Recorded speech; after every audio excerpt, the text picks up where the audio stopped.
In this episode of Common SENSimilla, we'll be chatting with an entrepreneur dedicated to creating significant efficiencies within the cannabis manufacturing space. Our guest today was a lead engineer for NASA, so your host is going to have to fake his knowledge of rocket science like a champ. You'll barely notice that I have no idea what I'm talking about. Today's guest easily won the 2022 MJ Unpacked Best Pitch competition. Congratulations, buddy. I'm so happy for you. By showing the value of robotics in cannabis manufacturing, Nohtal Partanksy, welcome to Common SENSimilla. Thanks for being here. Cool. Thanks, Will. Yeah, happy to be here. All right, buddy, you're gonna have to speak slowly, okay? I barely graduated from college. I don't know how to read or write. These are all new things. So let's take this from square one. I'm most interested to start this conversation off by learning about Y Combinator. I mostly know of it through Facebook and Reddit and DoorDash and all these huge kind of Silicon Valley companies that came out of it. It's a hugely competitive space to work in. Just for context, Y Combinator, it's kind of like, what would you call it? Like an accelerator for startups, right? Yeah, that's what it is. It was the first startup accelerator. Totally. So I was hoping maybe you could, and it's propelled a lot of companies that we all use fairly regularly, if not every day, into the zeitgeist of companies, mostly tech. So talk about that. Can you tell me about that experience? Like, what was that like? How competitive was it? Yeah, I mean, Y Combinator is definitely one of the most valuable experiences of my life. So people like to say that about a lot of various things, but YC, the people that are in YC or the people that they let into YC, they are very unique. They are very productive. And then the partners that are there are very experienced. There's not many places in the world where you get a group of mentors or leaders that have been operators in cannabis, or not just cannabis, but operators in tech, operators in any startup, really. You don't really get many operators in the technology space that then are investors, and then you don't really get that many that are all together and that are constantly on the cutting edge of true value production, right? I mean, a lot of investors are like MBAs, and I think Elon Musk made a quote. He's like, "There's too many MBAs running companies," right? And YC really fights that narrative. Like, they want builders. They want people that build to run companies. They don't want people that run companies to run companies, if that makes sense. And so it's a very interesting culture. And it was, well, just talk about that real quick. Why do you think that is? Is just the nature of builders being problem solvers, and maybe, people who run businesses have, a stronger tendency to make things more complicated than they need to be, but also maybe aren't builders themselves? Well, there's a big difference between going from 1 to 100 and 0 to 1, right? And founders of companies are normally the ones that go from 0 to 1. And those are usually if it's a tech company, you have to be a builder, right? There's a lot of companies that, you don't really need to be like an engineer or like a creative person to build. Like, if you're making a new logistics company to truck oil from one side of the country to another, you probably just need a lot of relationships of people who drive trucks and people who have oil, right? You don't really need to be a builder. There's not a ton of creativity involved there. But when you go to technology and you go to things that scale very aggressively, or that can affect many people's lives, and they're very complicated, you need to be a builder. And so that's who they normally target. And then you end up getting there's maybe 10,000 different founders now in the Y Combinator alumni group. And every year they bring on, I think they're doing about 200 to 300 companies a batch these days. So every year they bring on another, maybe 700 founders or 1,000 founders. So it's 1,000 of probably the most productive people you'll ever meet in your life, or at least the most thoughtful, right? And I really like that culture. And it also is a big funnel to sift through that allows other investors to have like strong signaling, right? Because there's actually some cool statistics on this. If you are a Y Combinator company, your chance of becoming a billion-dollar company is about 1 in 10, which they always say, VC companies, 9 out of 10 of them, die or break even.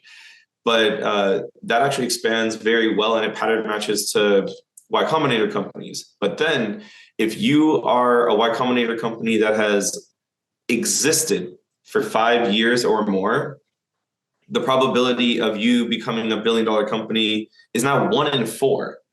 And it's crazy. So like, those are just math, right? Obviously, it's not predictive, right? But imagine if I could tell you that if you gave money to a company, there is a 25% chance that that money would be worth $1 billion later. Yeah. Like that's nuts. But like, that's what the numbers are. And it's because you have this like top tier group of people. So I'm like, I love it. I love YC. I love everything about it. I love all the people in it. It was super helpful for me, and it continues to be helpful. Can you expand on that in a couple of ways specifically? Like, what's a problem that you were facing, while developing your company that you were able to, turn to the accelerator and really get some good feedback on? Let's see. One thing that isn't, I guess, so much of a problem with the company, but it's the first thing that comes to mind, is that starting a like kind of venture-backed company and being focused on growth and being a founder, it gives you a very isolated sort of position, both in the company and really society as a whole, because no one really understands what you're doing. And if you explain it, it like won't make sense to anybody. And or at least they won't really be able to understand the gravity of what you're talking about. And YC provides this network of people that like get it, right? They're a part of that same process, or maybe they went through the process and failed, or they went through the process and were successful. And before YC, so I did YC back in 2019, which is about 4.5 years ago at this point, almost 5. Most of my friends were not YC, right? Because I didn't know anyone in YC. But now most of my friends are YC alumni, because it's actually kind of difficult to like connect with people that don't understand the path, because they just need so much background. Right? And I can't sit there for like 3 hours for every new person that I meet, right? Like, them really it's difficult for them to empathize if they're not going through it or haven't seen it. It's really interesting to hear you say this, because yesterday, I'm now at a position where I have younger entrepreneurs calling me, asking me for advice. I'm still calling people, asking them for advice, and I will forever, right? But I'm now in a position where people are asking me for advice. And I had this exact conversation with a young entrepreneur yesterday who's, 9 months into her journey, and she's like, I can't even, like, my wife doesn't even really, I don't know who to talk to, and I'm like, totally, that's normal. Call me anytime. You know what I mean? Like, just that empathetic peer group. You're right. It's an experience that almost nobody can relate to. They might love you and be able, let me listen, come cry on my shoulder as you go through all these, like, whatever, these huge monumental shifts in your professional and actual evolution, but like, they never actually can get it. It's a weird little club we're in. Yeah, it's weird. I think that is definitely something that gets overlooked, and then YC also has like another kind of specific thing that's been very helpful, is that YC now has or I guess they've always had a internal kind of Reddit, something called Bookface, and it's available only to YC founders. You're not even allowed to like let people from outside of Y Combinator even look at it, because it's like for founders' eyes only. Yeah. And inside of it, and sometimes people have like posted things and they got kicked out of the network because it's like Fight Club. You don't talk about Fight Club. I was just gonna say, are you breaking the rules right now? No. Like everyone knows it exists.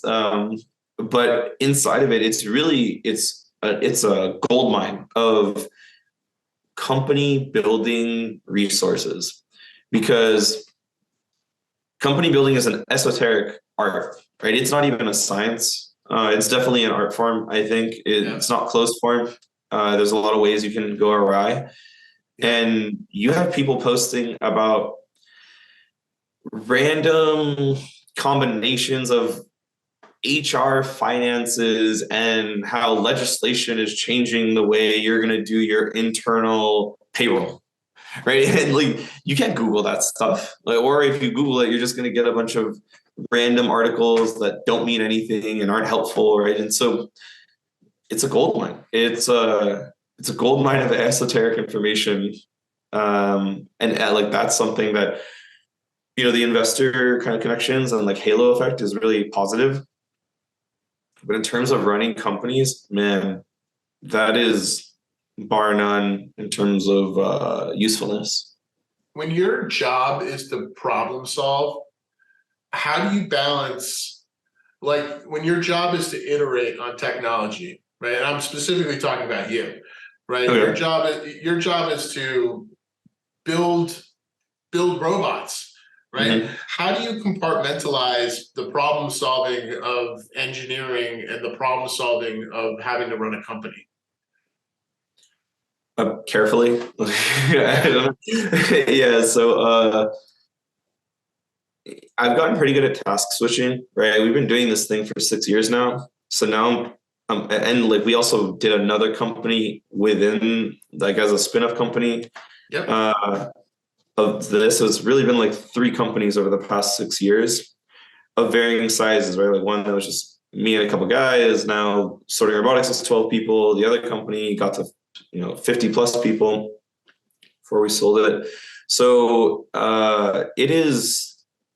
it's a task of really compartmentalizing the way you're saying, but just task switching and like letting tasks be okay and not have them nag at you, and building an internal operating system that allows you to track things over time in varying levels of priority.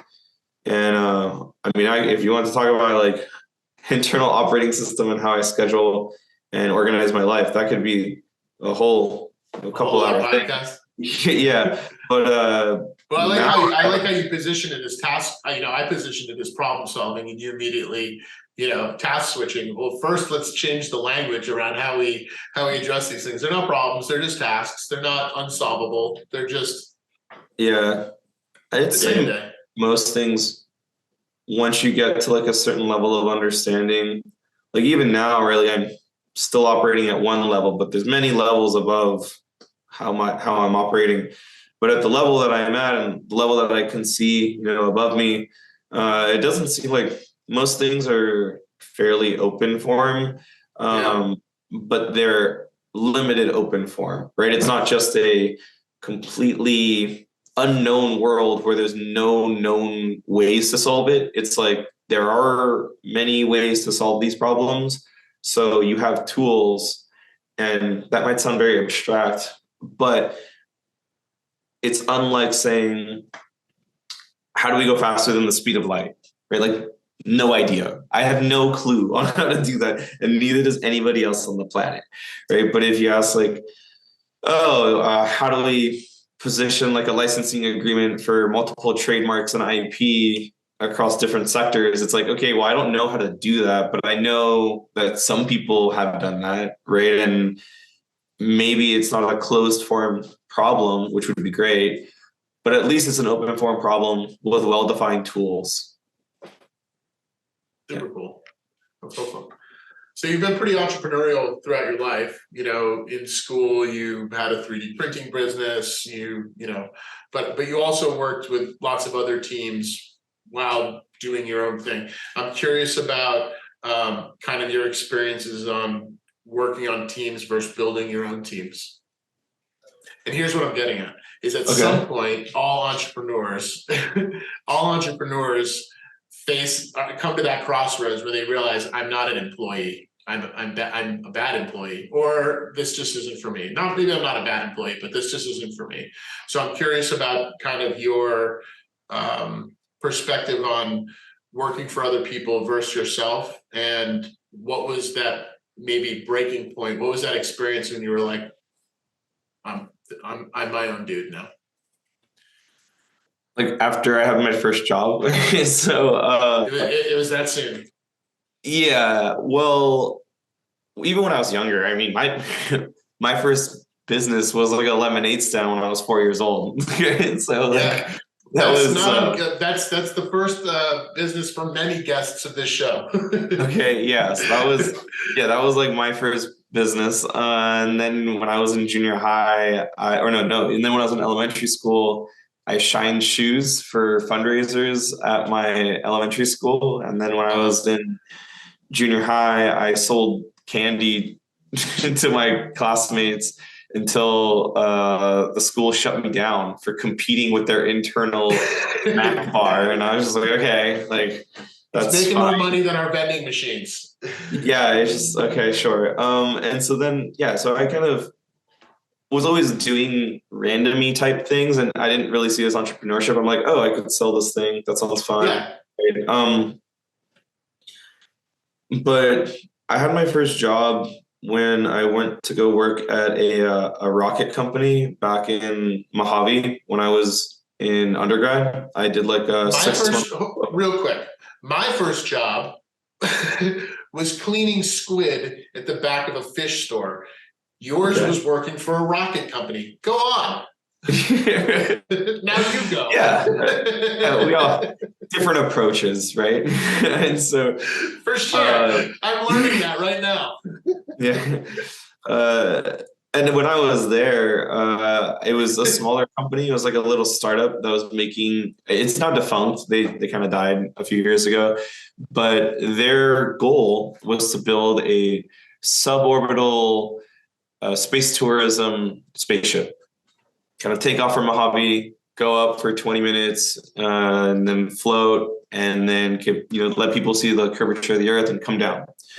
And when I was there, which is what Branson's doing, right? That's his thing. It was basically like a cheaper Spaceship One, with like a different way of going about it. So super cool. That's a great first job. It was cool. It was. You should have cleaned squid, but that's a close second. That was an option, and then I turned it down. Yeah, I was like, I don't know about this. Yeah. They gave it to somebody way more qualified than you. There you go. So when I was there, I spent a lot of time with the founders of the company, and I was still in undergrad, and so I still didn't really quite have all my engineering chops. But I could tell that the founders of the company were definitely, not so much smarter than me, right? Like they were basically, we're in like the same range, right? They're not like, super geniuses that like I can't even talk to because they're living on a different plane, right? It's not like these guys seemed like me. And then I kind of saw what they were doing, and I noticed that I thought I could do the similar thing, and working for them was fine. But I always wanted to do my own thing, and I was always wanting to be an inventor. So when I was a kid, I was always inventing stuff like little gadgets here around the house. And my idea was that if I want to be an inventor and be able to do whatever I want to do, then I'm going to have to build a company around it. And then that's going to be how I can build cool shit. And that is going to be the engine that allows me to build cool shit. And when I did that job and I noticed that what they were doing didn't seem so hard, I said, okay, cool. Like I could do this. And that's kind of what made me think about it. And then my first foray into like professional, company building was building the 3D printing company. And that came out from me buying a 3D printer back in 2012. So they were still like in kits, super hobbyist, super hacky. And when I bought my first kind of kit that I had to, buy random parts for to kind of make it work, I just said to myself, I could definitely do this better. And I think I could design this better than it is. And I could do this too. So I started that, and that was like my first company. And that was my first introduction to it. And then that company didn't really work out. We actually were able to design and build and deliver product, which is more than what most companies get to. But it kind of fizzled out. How do you quit, real quick? How do you quit focus? How do you quit your job at the rocket company to focus on the 3D? No. So the 3D printing was much later. Yeah. So it was like a 6-month co-op while I was in undergrad. So I spent 6 months working at the rocket company, ended that, went back to school for 6 months and got into graduate school. And then in the 6 months that I was in undergrad still, I bought my 3D printer and then kind of decided I wanted to build this new thing.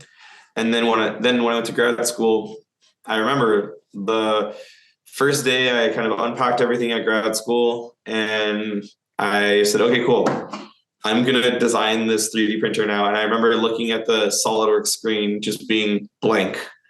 I was like, crap. Okay. Yeah, for sure. This is the thing. I could do this. And and then I just started from there.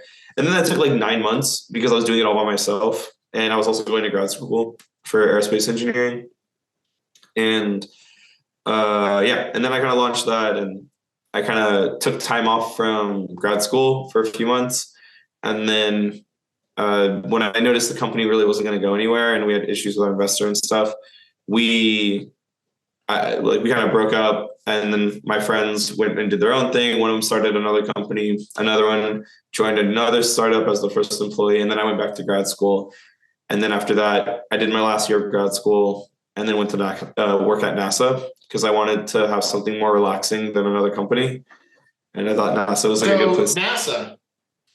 Yeah. As one does when they want to work in a stress-free environment, they go work for an organization that puts humans in places that humans aren't meant to be and tries to keep them alive there. Yeah. So, that's what I would do. Honestly, if I were stressed out, you should. I totally would. Before we get to NASA, I'm curious about Plant Burger. Oh, Plant Burger? Oh, dude, Plant Burger was the best company of all the companies. Hit me with it, dude. Hit me with it. Okay, so like the trajectory of aerospace to 3D printing to Plant Burger to NASA it's the cover letter of every resume that comes into CannaPlanners. Right. So, but take me to Plant Burger. So Plant Burger was kind of another one of these false start or not like really like died kind of quick startups. Well, here's why.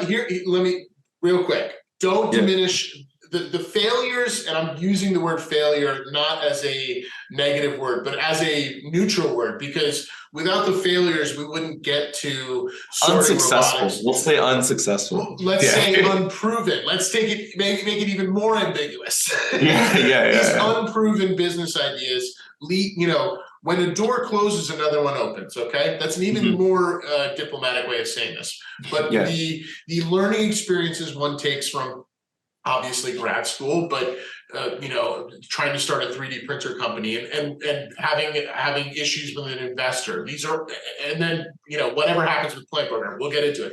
But these are important things because from those missed opportunities, I'm just trying to think of different ways to say failure. From these missed opportunities come the next thing. Yeah, definitely. So why didn't people want vegan hamburgers?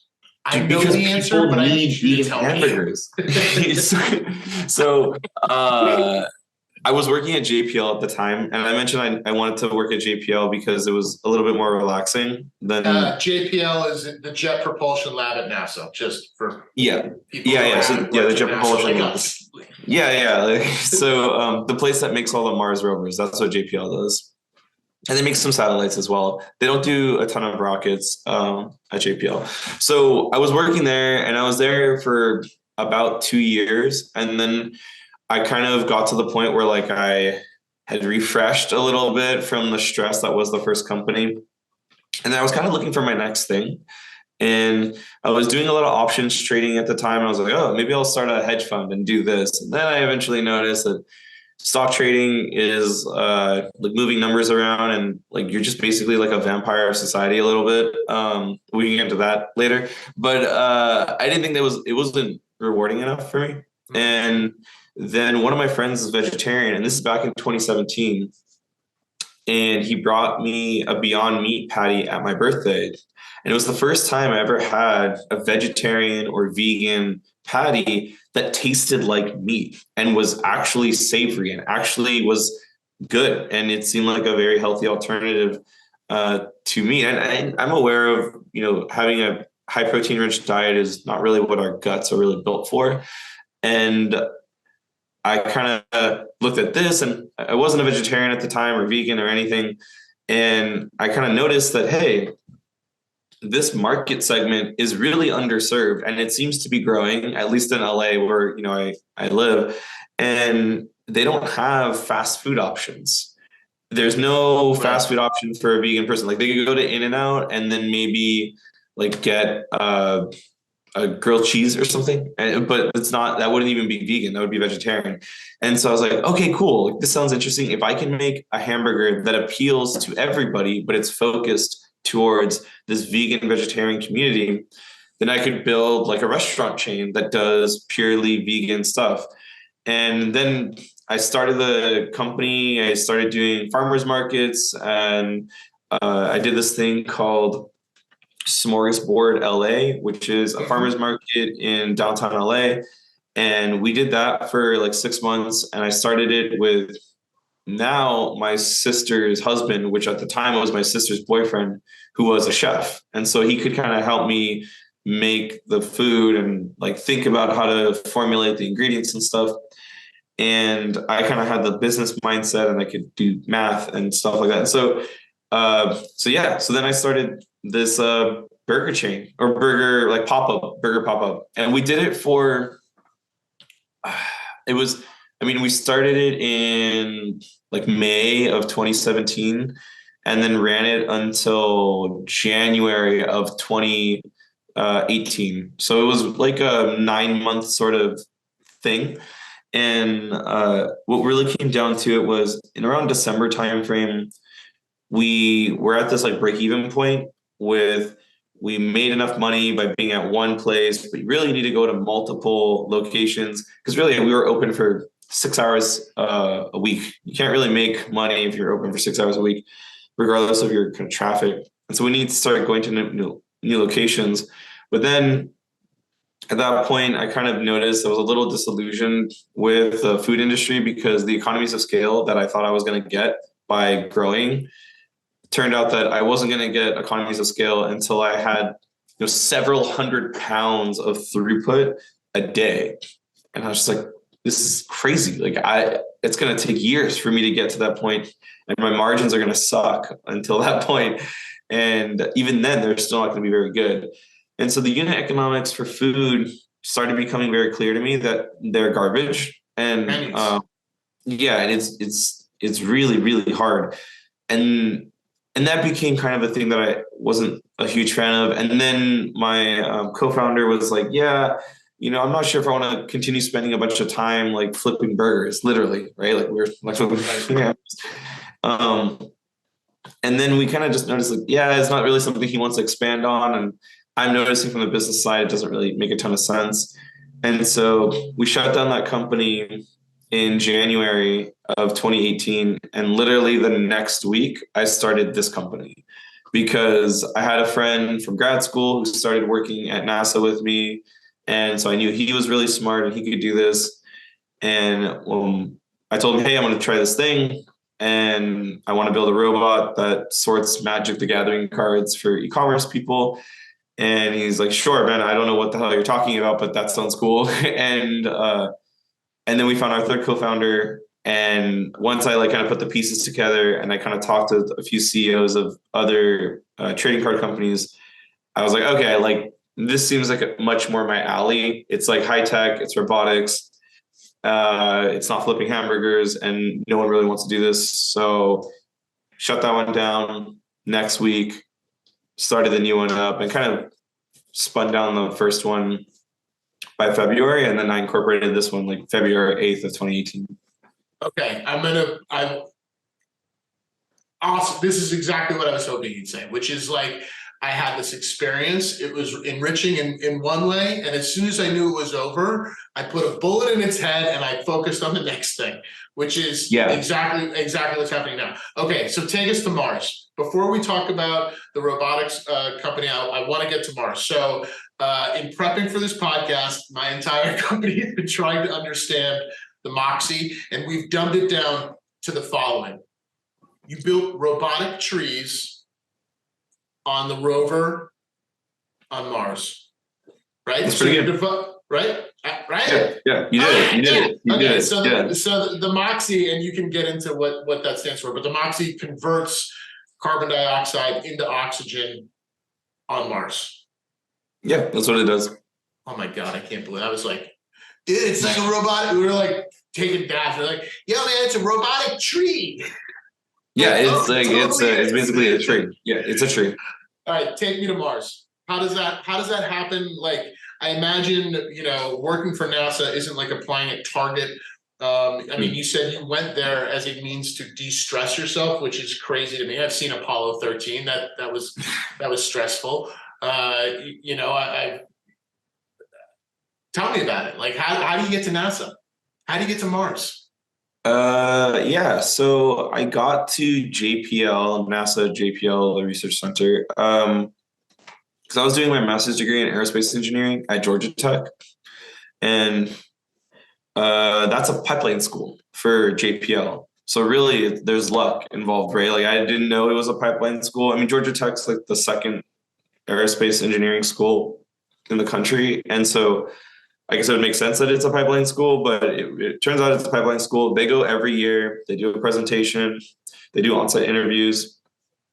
I applied to an on-site interview, and like I had like an argument with my interviewer, and then he was like, "You're great." And then I did like an on-site interview in Pasadena, and then I got in. Yeah, so it was like I didn't really know anyone there. I didn't really have any interesting connections, but at this point I had just spun down my 3D printing company, and NASA's very much a do it yourself, high ownership, high skill level environment. Like everybody there is basically a genius or damn near it, right? So when you're there, if you operate at a certain threshold, then it's a pretty easy job, but you have to be at that threshold, right?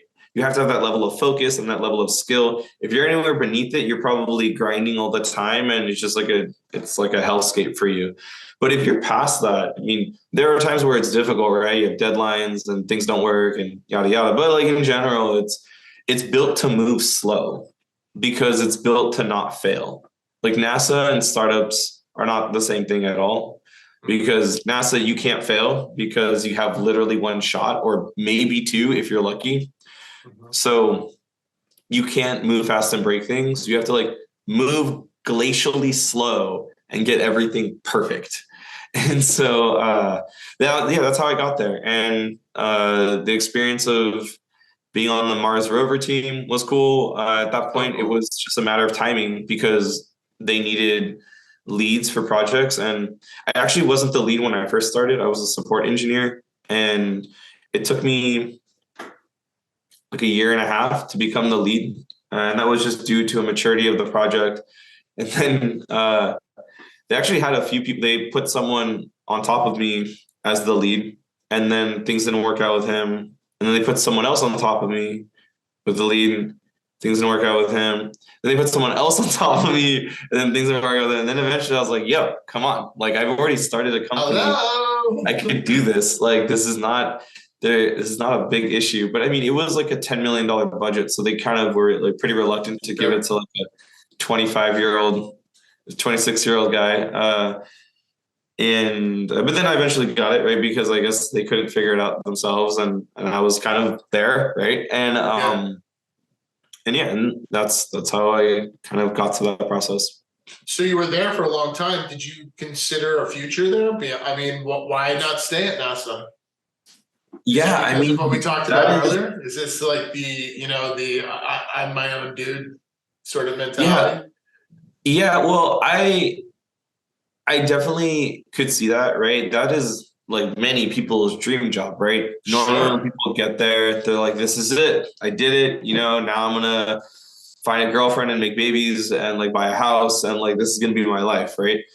But I kind of caught the entrepreneurship bug when I did the 3D printing company, and I had pretty big question of what I wanted my life to be like when I was working there, kind of recovering, and I went through this actual like existential thought of what do I want the next 30 years of my life to be like, or 40 years of my life to be like. And really, there are JPL lifers that are great. They've just been there. They know ins and outs. They know, the closet that like some guy had a stroke in 20 years ago, right? They know all the random things. But see that closet, Nohtal? Don't go there. That's where John had a stroke. Stay away from that closet. That's the stroke closet, right? That's the old. Stay away from that one.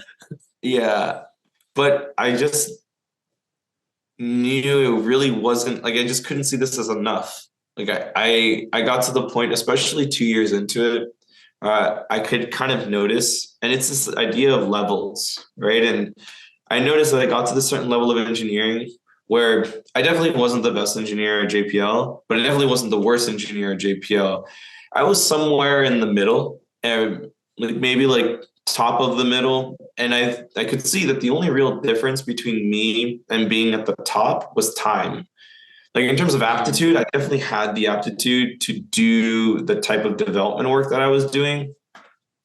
I'm not like a super good engineers, the older good engineers were good because all the really, really good ones had left.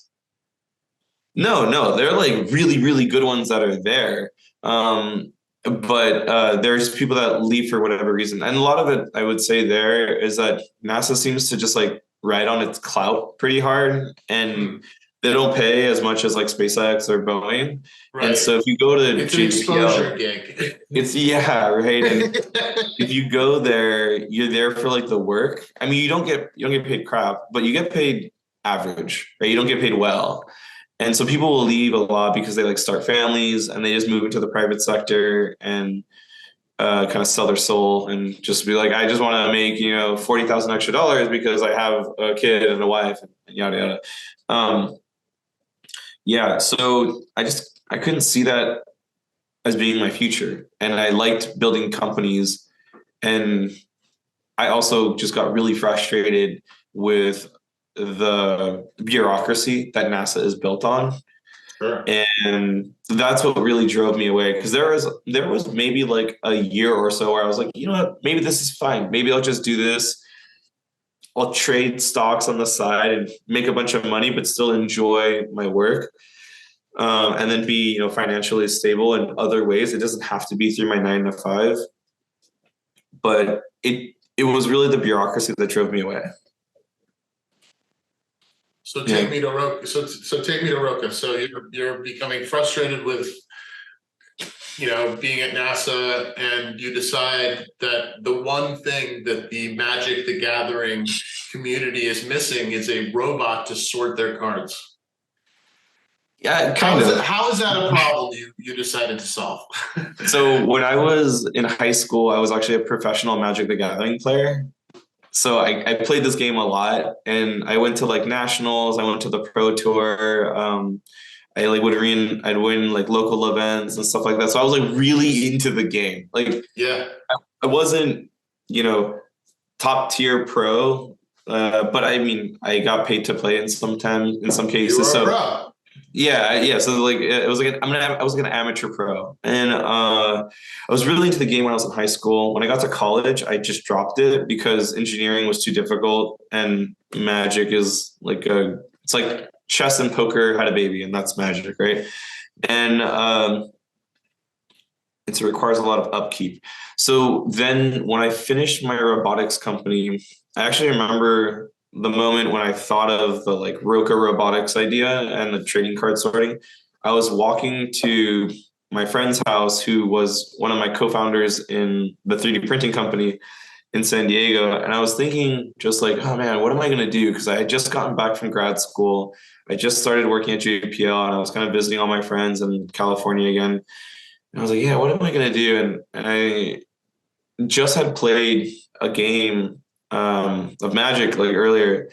And I was like, fuck, I gotta like go back and sort all my cards. And oh man, I remember how annoying this was before. And I was thinking, you know what, like, why can't I just automate this? Like I work at NASA, like I could do this, right? And I thought about it for a couple of days, and this was back in 2015.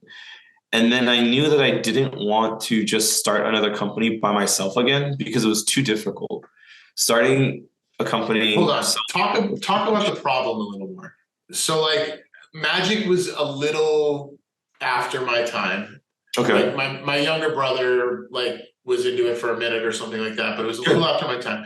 So you go play a game, and it's not like an actual, a deck of playing cards where it doesn't matter if they can be in any order, it doesn't matter. Mm-hmm. Why? What? Pretend I have no idea why that's a problem. Oh, okay. So it's a problem because this is a collectible trading card game, which means the manufacturer distributes packs of randomly assorted cards, and then that is the mine in which you pull out value from and pull out randomly distributed cards that then organized in playable decks, and then people will play against each other in these organized decks. There's also a very large secondary market for these cards. The secondary market is arguably larger than the primary market. I feel like I know more about that. The value of whatever these cards Jake Paul's wearing around his neck and right. Yeah. So it's like a Pokemon card, Yu-Gi-Oh card, Magic the Gathering, those sorts of things. Same thing. They're all like, and my machine eventually ended up sorting all of those cards. And I had grown up in this industry, right, where I was playing for so long. And so I knew like tens of store owners and hundreds of people who worked in stores. And I knew they would always, like, whenever they had a break or there weren't people in the store, they'd be sorting cards. Because customers come in and bring the cards that they don't want anymore, and they sell them in what's called bulk. And bulk is just a bunch of random cards. And sometimes some companies will even buy bulk by the inch. And it's an arbitrage at that point for the store. They buy by the inch. Let's say they buy 1,000 cards for $10, but then inside those 1,000 cards, they find 10 cards that are worth $2. Boom, they've doubled their money on the acquisition. But there's a step in between, which is sifting and sorting through all of those cards. And then the step after that is then listing it online, because a lot of store owners that are local will also participate in online marketplaces. So this is the problem that everyone super time consuming. So like, and all you're doing is playing solitaire, right?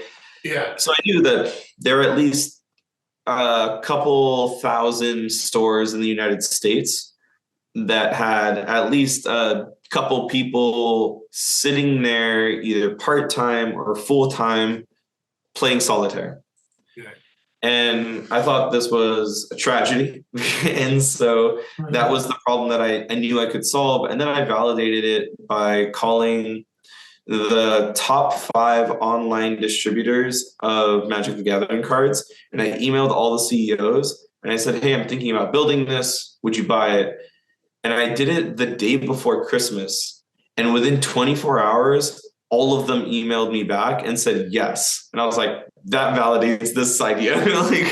Because I kind of already knew, and I talked with a few of my friends, but then I knew the pain point would scale with the volume, right? Yeah. And so then I validated it with those that had the biggest pain point. And so I was like, cool. And so then it took a while to get the team together, right? I talked to my old grad school friend and whatever, and took a couple of months to kind of put that in place. And then we started in February. So take me through your first acquisition. So why is eBay interested in this company? I imagine because as resellers of everything on the planet, trading cards is one of those. Yeah, so that acquisition was like a series of acquisitions. So really what happened was in 2018 and 2019, we were doing Roca, right? Almost full time. Or 2018, we were not full time. We went full time in 2019. And so 2019, me and the founders and one employee was full time working on this. And this is also when we got into Y Combinator. And so we're selling all these robots in 2019 and also looking for what our next big thing would be now that we want to be a venture-backed company. And then we kind of also settled on cannabis. So when we raised money at the end of 2019, we were faced with the decision. Do we want to kind of bifurcate the company, continue to grow the cannabis side, or continue to grow the trading card side, but then also attack the larger opportunity of the cannabis side? And it became clear that that's too difficult. I don't even know what I'm doing at the point. I'd only manage people at JPL, and it sounds like a much more complicated organization. And so we said, okay, we're either going to shut this company down and then just only focus on cannabis, or we're going to try to sell it. And this was a great use of Bookface. I basically posted on the Y Combinator internal Reddit, and the name of my post was, do you want to make a lot of money for not a lot of work? Buy my company. And it was because we basically already had product market fit. We stopped selling machines for several months before I posted that, but I had inbound of people that were like, I will buy your machine. And I started doing silly stuff. I just started arbitrarily increasing the price until people stopped emailing me. Or then I started saying we'll only sell it to you if you have a referral by someone who owns a machine. And at that point, I just didn't care. And maybe that was inappropriate, but who knows, right? So then we had a couple co-founders of another company that kind of left their company or sold it. And they were looking for kind of a lifestyle business, which is what this was, right? We were making money. We were profitable. And we sold it to these guys. And then they eventually grew it from 50 machines, which is what we had sold, to 200 machines. And when they got to 200 machines, or I think it was more, I don't know. So the numbers are fuzzy. Let's say plus or minus 30%, right? They then got bought by TCG Player, which was it was the largest e-commerce platform for trading cards at the time. And then a year after that, TCG Player got bought by eBay. And the Roca technology platform was their whole kind of in-store play to do organization and gain data from all of the stores across all of North America. And that was a part of the value proposition for eBay's acquisition. Crazy. Yeah. What was were you stressing during any of those? Well, I mean, once we sold it to the other co-founder guys, we basically just didn't do anything anymore, right? We kind of helped them. I mean, we helped them for several months after that to get going, and but then after that, they were just running it, and then they did the acquisition for TCG Player, and after that, we just we just didn't talk to them really at all. And then when the acquisition for eBay happened, I called them after not talking to them for 6 months. Said, hey, this is awesome. I'm glad this happened. And they're like, yeah, we're excited. And I think those guys, they don't even work at eBay anymore. They're moving on to other things. Were you able to maintain some equity through those? Did you get that eBay check? No, we didn't get any eBay check. There was like yeah, that'd be cool. No, I mean the details of that acquisition are like Sure, a little bit confidential. of course. But yeah, we were able to kind of walk through the life cycle with the guys, and then yeah, we were able to make money in the beginning and kind of follow along. So it was fun. Okay, so you've got this trading card, thing that takes off and has a life of its own. Uh, Can you talked about, I mean, you were going through it as if it were so obvious, but what is the connection between trading cards and cannabis, especially as it pertains to like what you do? Where did cannabis come from? Well, cannabis came from us doing 5 months of customer development when we were in Y Combinator, because when we got in, they straight up told us your Roca Robotics company is not investable by a VC. Period. Full stop. It's not going to make VC like returns. You need to find another market. And we said, oh, yeah, like we get it. We know. That's why we're here. We're here to find another market, and we're here to leverage the YC positioning to do that. And we spent 5 months just talking to as many founders as possible and trying to see what we could do, because my co-founder is like a software genius, computer vision, machine learning, AI guy, right? Like that's what he was doing his PhD in machine learning before he joined the company. And, I'm like a NASA engineer, kind of fancy hardware guy. And so I could build basically anything and he could give it a brain and eyes. And so that's kind of where we started. It was not really what market should we go into. It was, we had the capability to build a robot. What robot should we build that has the largest pain point? And there were other founders in the cannabis space in our batch. And so I was able to talk to them. And of all the founders that I had talked to, they seemed to define a problem set that was the most pressing, where cannabis was just starting, right? This is 2019. So cannabis in California was only about a year old recreationally. And they basically said, like, dude, build anything because we're starving. Everything is done by hand. Back then, I think like 95% of all manufacturing was done by hand. Right now, we're probably at like 60 or 70%, but it's still like most of it is still done by hand, or some parts of it are still done by hand. It's not like how it's made, where you see all these like crazy, food processing facilities. It's not like that at all. And so, yeah, we noticed that pain point, and that's what we went after it. It just seemed like it made the most sense, and it was the most direct, and it was a very clear path to revenue and a very clear path to growth. Was there any kind of past, even like personal use? Like, was there any interest in that space beyond it just being like the most ripe with challenge? I mean, like we all like weed, and I was very interested in the space for many years. Even when I was in grad school, I was interested in the space because when Colorado and Oregon went legal, I was in grad school. And I remember the day it went legal, like I looked on my phone and I was like walking up the stairs. And I was like, damn, that's going to be nuts. That's going to be wild, right? Right. And then when I came back from grad school and I was working at JPL, my other friend that I mentioned who started another company. He started a terpene company. And I didn't know what terpenes were at the time. And he was in LA. And so like we hung out a lot again after I came back from grad school. And he was so perfectly positioned because he had this terpene company that they were running started in 2017, end of 2016, early 2017.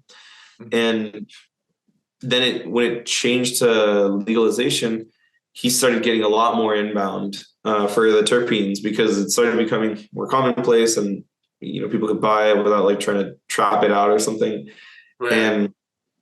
And yeah, it was cool. So like I was watching it the whole time, and I was very interested. Yeah. So were my co-founders, And so when we noticed that there was actually something that we could do, because I asked my friend, is there something I can build? Like, what can I build?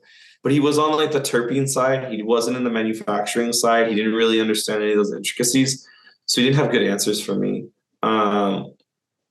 But yeah, once I had more conversations, several years later, it was cool. I was like, oh, great. There's actually something I can build. And then after we started the co-packing company, now I have a list of things we can build. Totally. And so, yeah. So I'm interested in that too. So you started so let's talk about the machines first before we get into co-packing, because I think that's an interesting kind of way for each of your companies to feed the other company is, you have a manufacturing, robotics company, might as well have a co-pack for those people who can't afford those machines yet, right? Yeah. So I want to get to that, but before we do, let's talk about kind of figuring out, I would imagine product design, product ideation, R&D ain't cheap for you. So how do you decide where to focus your time and resources? Because you have several products. So which ones were the ones to build? How did you focus on that? Let's start there. Yeah, I mean, we had a few false starts, but the ones that always worked were the ones that we got people to pay for before we even built it. Like what? Like Roca, we got them, we built a prototype, and before we built and we spent $3,000 on the prototype. I started this company with $3,000. So it was $1,500 for me and $1,500 from the other co-founder. And we got them to pre-order it before we even built the production machines. Yeah. And then Gico, we understood that problem because we were in the co-packing space, and then we were already doing infused pre-rolls for people, or like I was already doing infused pre-rolls with the other company. This is what Gico's the infused pre-roll. Yeah, Gico's the one that injects the pre-rolls with cannabis concentrate. And so I could very clearly see that problem. And then when I talked with a few of our customers that we had, and I said, hey, like, have you ever heard of this happening? And is this interesting? They're like, oh yeah, I used to do that back in the day by hand because it was so good and blah, blah, blah. And I was able to validate that. And then I got my first customer. Once we built the prototype, same thing. And before I went to production, and so that also worked really well. And then our next machine that we're selling now, the Stardust, which is infusion on the outside, which puts keef and THCA diamonds on the outside. That system, we talked to our current customer base, and I talked to our top 10 customers. I said, hey, is this interesting to you guys? All of them said, hell yes. And then I asked, who wants to buy the first, few machines and get a sweetheart deal of everything. And then we had a couple of people that were just like, yeah, here's $100,000, make me one. And that was I had nothing. That one, I didn't have anything. I had a list of requirements on a piece of paper, and then we built from there. Using the investment to build the investment, which is exactly what I did with this company. Different. I sold the thing I couldn't sell. Yeah, use the future revenue. Right? Yeah, use the future revenue. And Larry Ellison has this cool quote where she's like, never build anything you haven't sold. Right. And I think every time I've done the opposite of that, I've gotten burned. I either couldn't sell it, or the market was a lot smaller than I thought it was going to be, or the business model fell apart. But if you can't sell the thing you plan to build before you build it, it probably means the problem isn't hurtful enough for people to pay you for it. If it's not hurtful enough for them to pay you for it now, it probably won't pay you for it later, regardless if you have it or not in your hand.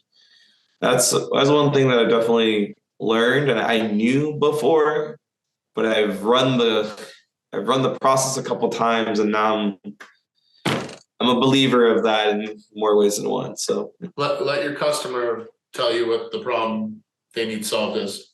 Yeah, and make sure they pay you for it. Rule number one. That's rule number two. Rule number one is don't talk about Fight Club, but we already did that. Y Combinator's coming to get you.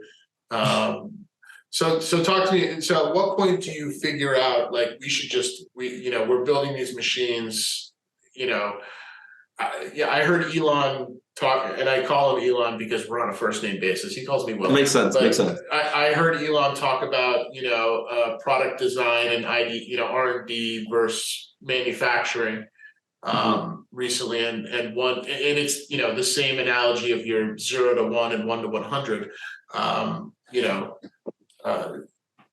It's hard to do. So talk to me about kind of what problems, if any, you run into with manufacturing. Are you able to keep up with demand? And then I imagine that's going to explain why you started Rise co-packing. Yeah. So when it came to the problem of product development in the cannabis space, that's really hard, right?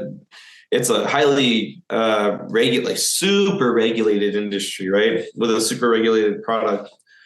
And when we first started, we had a couple partners that had licenses, and we kind of worked out of there for a little bit.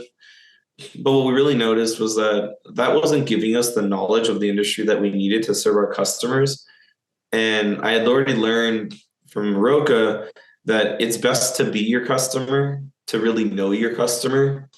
And when we were in cannabis, we had a first kind of product that we tried to build that just didn't really work out. And it's because we didn't really have enough knowledge of what we were doing. We didn't interview enough people. We didn't know enough about what was going on. And it kind of made sense. It didn't make sense. I didn't have someone pay for it before, and I kind of made that mistake. And after doing that, we said, okay, you know what? We got to go back to this idea of what we did before. We need to be our customer. So how do we be our customer? Well, what's our customer? Cannabis manufacturer. Cool. How do we start a cannabis manufacturing company? And this is 2020 now, or end of 2019. And so I started working with a few people that were already in the space, had licenses, were doing things.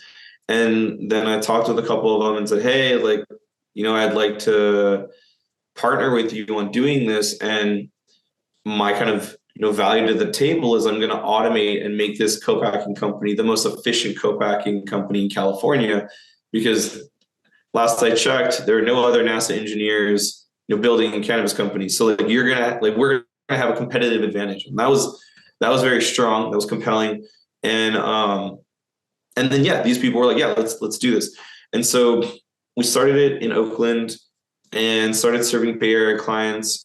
And my side of the thing was kind of the organizational, technical side. And they were the cannabis people. And then over time I learned, right? I started flipping liters and pounds and, training people on how to trim weed after I had learned myself. And then it gave us this platform, right? So one, it gave us knowledge of the space, which to this day, there are no cannabis robotics companies that have also run cannabis co-packing companies that I know of.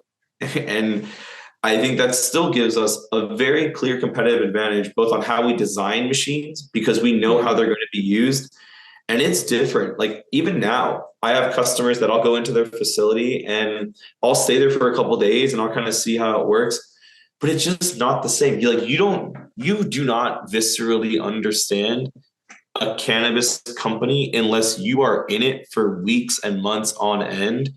And the random things that come up, how they do tracing of inventory for stickers when you have variable printing based on test data, and that test data doesn't have a consistent timeline, but how the whole product flow goes through the value chain, all of that is what we use when we actually design the machines, and no one else has that information. And so that's what it gave us. So it gave us information unique to Sorting Robotics. And then it gave us this playground. When we first developed Gico, we used it for 6 months in the co-packing company before we sold the first one. And we were using it for all of our co-packing customers.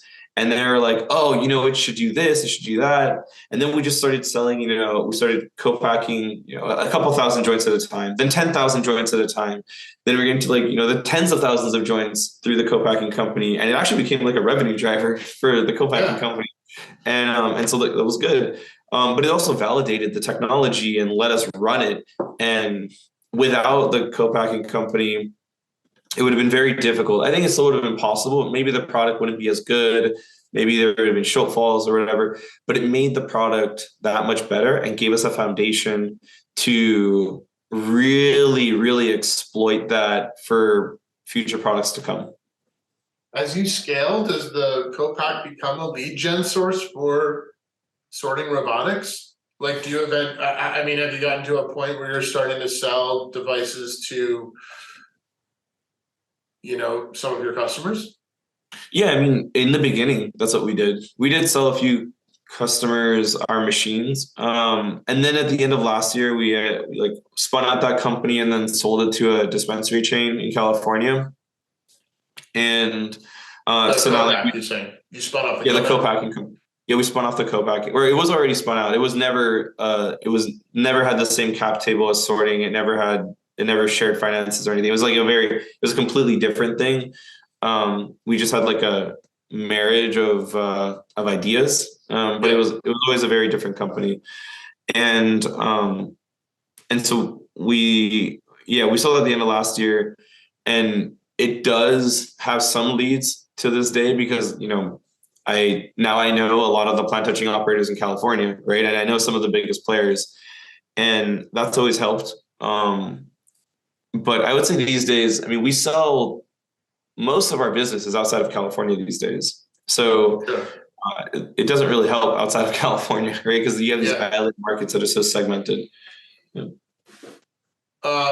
So talk to me about some of your primary marketing channels. How do you know, you have the co-pack in California, and that helps, and your network in California helps for sure.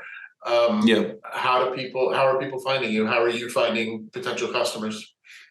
I mean, we do a lot on SEO. That's a big thing for us. As people are searching for new solutions as their company scales, they usually go to Google, and we're working a lot on there. We work with a few distributors and referral partners. So we're listed on the Custom Cones website, which are great friends of ours, the Trim Leaf website. We do a lot of networking events, and like we're going to MJ BizCon later this year and having a booth there. Yeah, see you there. You should come by the booth. It'll be fun. And so we kind of, I would say this traditional marketing top of funnel, a lot of referrals. I would say majority of our sales actually just come from referrals, and the rest of it is kind of marketed inbound. And we don't really do cold calling.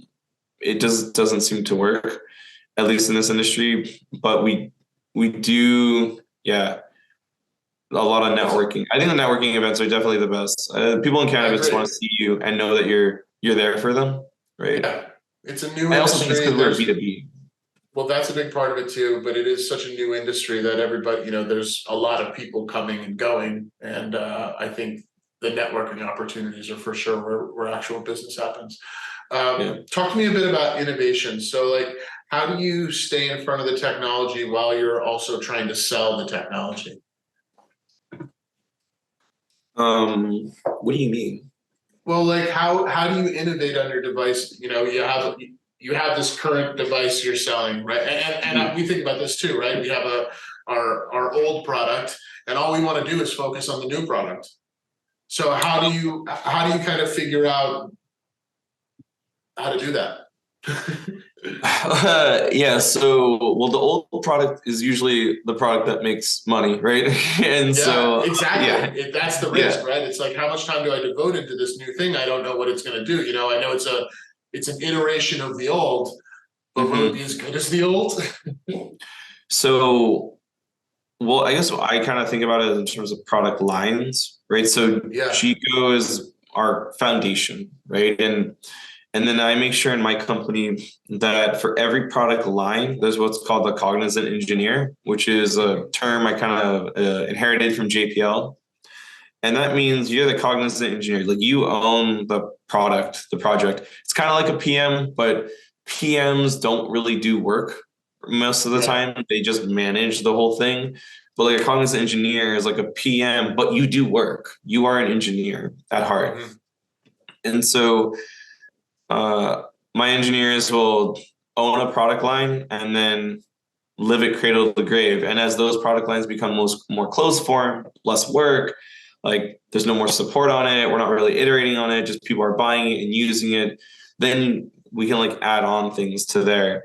So one person or one engineer or one kind of like product line doesn't become stale to the people working on it. It becomes regular, and then there are more things to kind of be shiny. Got it. Yeah. Features.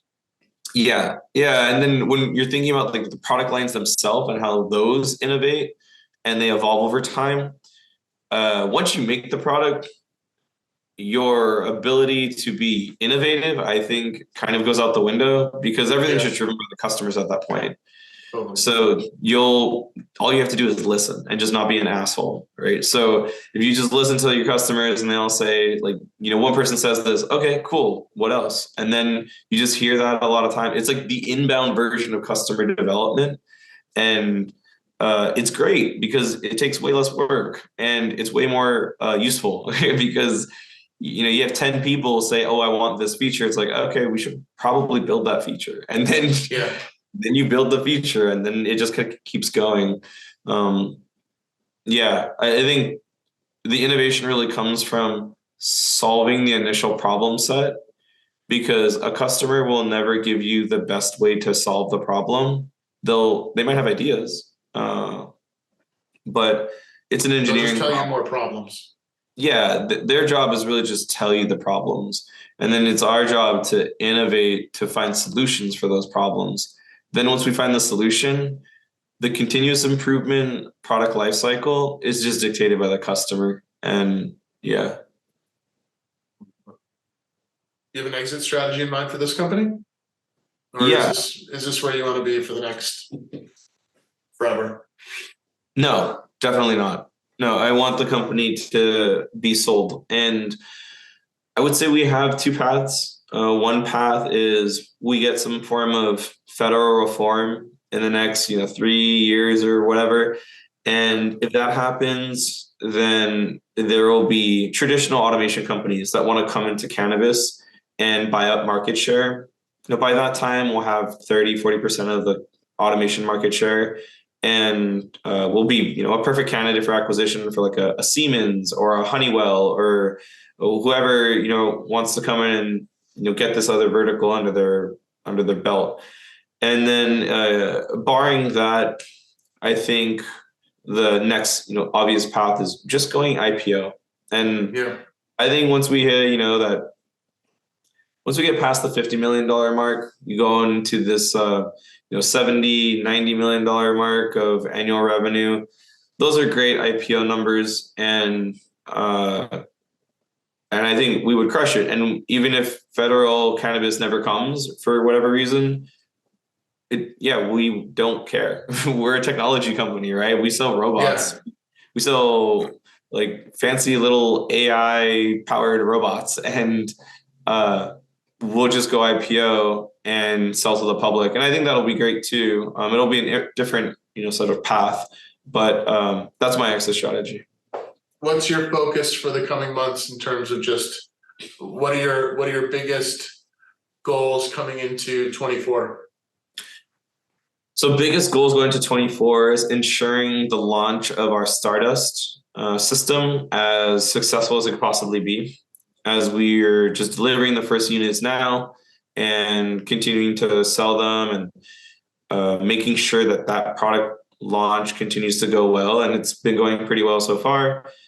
I think that's our main goal. And then coming into like Q1, Q2 of 24, it's our Mars modular automated rolling system. And that device, or is really like a combination of devices, is a fully automated line for pre-roll packaging.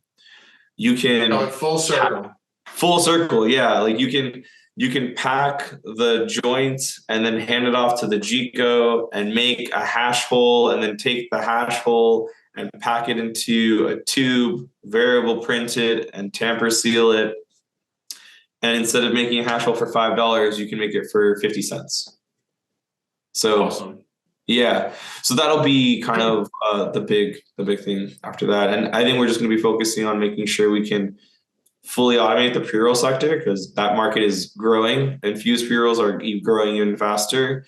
So servicing that is our main priority, and it's I think what we're really good at too.